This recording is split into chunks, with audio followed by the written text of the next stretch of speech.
I don't know if it's quite exactly what people would imagine, but it's a device or an interface that permits to transfer simple thoughts from one human brain to another human brain, just through digital media like the internet.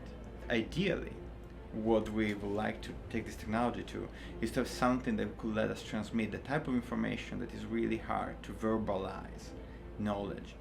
And my favorite example is this. We all, when we went to school, found the professor was absolutely brilliant and he couldn't explain himself.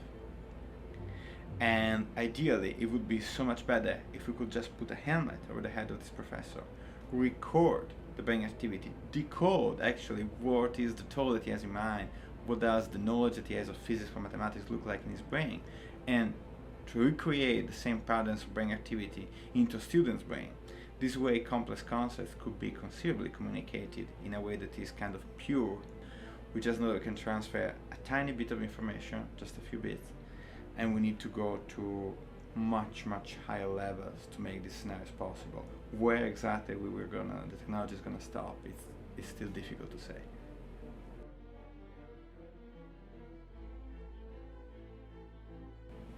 The experiment we did was composed of two parts.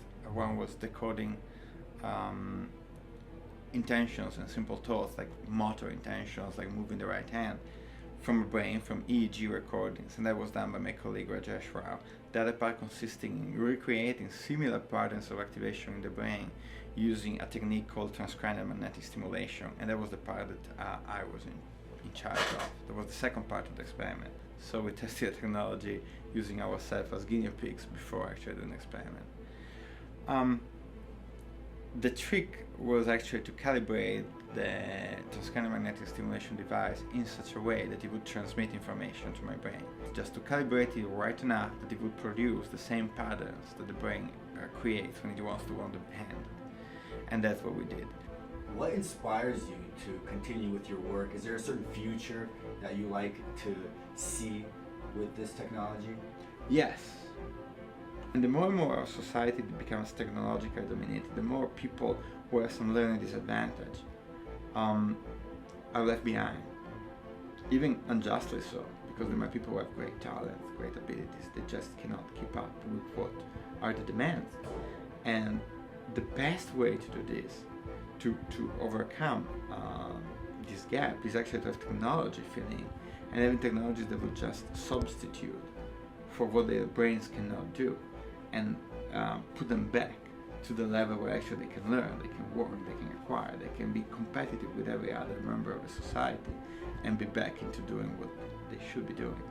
Now, I talk about learning disabilities, but think about people who have a stroke. Stroke destroys parts of your brain, and it would be so, when you do these functions, your brain needs to kind of relearn how to do simple things like walking and talking, using what is left of that neural tissue.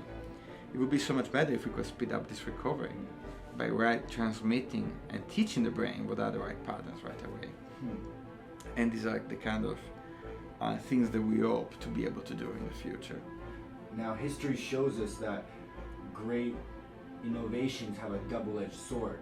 Right. Meaning you can use them for good, but they can be also used, and they have been used, for great evil. Right.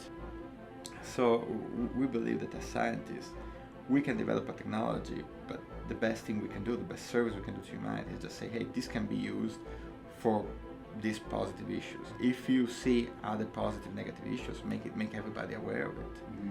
And let's open a discussion on how it should be used, what should be made possible and what should not be made possible in the future.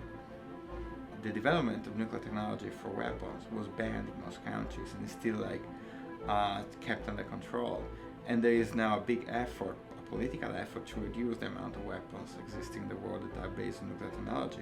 On the other hand, there's been a strong movement also against nuclear power plants and because of their safety issues. That shows that when people are concerned about the possible negative implication of technology, they can exert enough power to force politicians and governments to refrain from using it. Devolution of Man Yes. is trying to portray that, to show that the possible effects of technological advancements and make people less ignorant of the fact, so they can then debate about the applications of various Oh, I agree, and that's the great role of science fiction.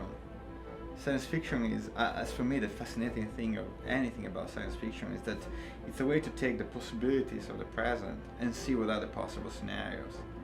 It's speculative fiction, and its positive effect is exactly that. And if you look back at the classic works of the 50s, the 30s, and so on, they were just taking the possible problems and saying, what if the world becomes overpopulated? What if humanity becomes sterile? And seeing what are the possible social catastrophic consequences of this, and people become aware. At the beginning, we sat down, Rajesh, I, and Chantal, and all the people who were involved in this project, and said, what are the possible negative consequences? Could this be used for mind control? And we work out a bunch of scenarios on paper, and we realized that everything was actually pretty safe. But one thing that we learned is that we didn't consider all the possible scenarios, and actually there is no way to consider all the possible scenarios unless you poll as many people as possible. And that's one of the reasons why we wanted to start the debate. So we got into some kind of a media frenzy, probably because it was done with humans, it was done with something that was a video game, something that people can relate to. While other experiments that were done with rats did not get the same publicity. But if you think about it, there are researchers who do this, and very few people knew about this before.